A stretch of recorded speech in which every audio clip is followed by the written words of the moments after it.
Air Force Hockey on Altitude is brought to you by Intermountain Health, helping people live the healthiest lives possible. All right, welcome back here to the Cadet Ice Arena in Colorado Springs and the United States Air Force Academy. 3-2, Falcons get the victory. Welcome back with Ryan Kaufman, Brian Roth with you. Hey, that's a great come-from-behind win for Frank Serratori's team. Trailed by one in the first, trailed by one in the second, got equalizers, and then took the lead in the third. Let's take a look at some of the highlights. Tied up at one apiece heading into that second period, and boy, Lindenwood only needed 37 seconds to take the lead back. Yeah, this was a big moment. Air Force had the momentum. Lindenwood took it back there with that goal from Zelke, but Air Force was not going to be denied. They answered back fairly quickly right after this. Well, we've seen Air Force play with energy after they've given up a goal, and here just 5 minutes later, it's Chris Hedden. You know, you don't want to fall behind, but sometimes falling behind is with an early goal in a period is like smelling salts. Like it woke up Air Force. And how about this pass from the freshman hitting Chris Hedden for the goal? Just terrific. And I think really that sees the momentum for good for Air Force. So 2-2 going into the third, and then 5 minutes, 30 seconds into the third, Mason McCormick lighting the lamp for the first time this year. Yeah, and he's going to be one of those guys, second line center, expected to produce not just assisting on goals, but scoring goals of his own. There's the first of what Air Force hopes to be many this season.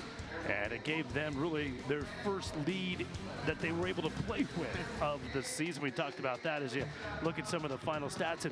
And really, this was a pretty evenly played hockey game between these two teams. Right, but that's the way Air Force wants to play. They want to win in the margins, right? Things like face-offs, things like special teams. And I think they did that extremely well tonight. Lindenwood hurt themselves on the power play a little bit by taking some of their own penalties. But Air Force, they thrive in these close games, and you saw it tonight getting this 3-2 win against Lindenwood. Yeah, and they get a couple of power play goals. Owen Dubois had the first one, and then the last one there when they took the lead on the McCormick goal.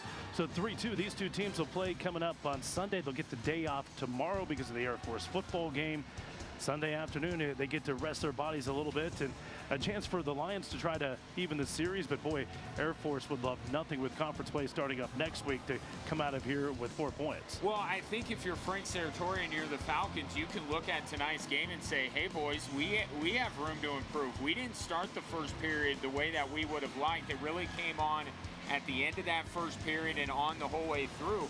But I think coaches love coaching, right? And so Frank Serratori and his staff can say, hey boys, we start off on the right foot immediately on Sunday. We're going to sweep this thing.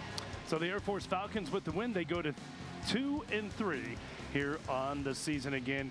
Game number 2 coming up on Sunday afternoon. Once again, the final score here tonight from the Academy.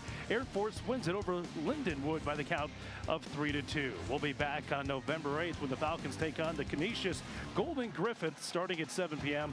right here on Altitude. This has been a presentation of Altitude Sports and Entertainment, your home for the Air Force Falcons. For myself, Brian Roth, and Ryan Kaufman, the whole crew, thanks for joining us. We'll see you all season long right here on Altitude.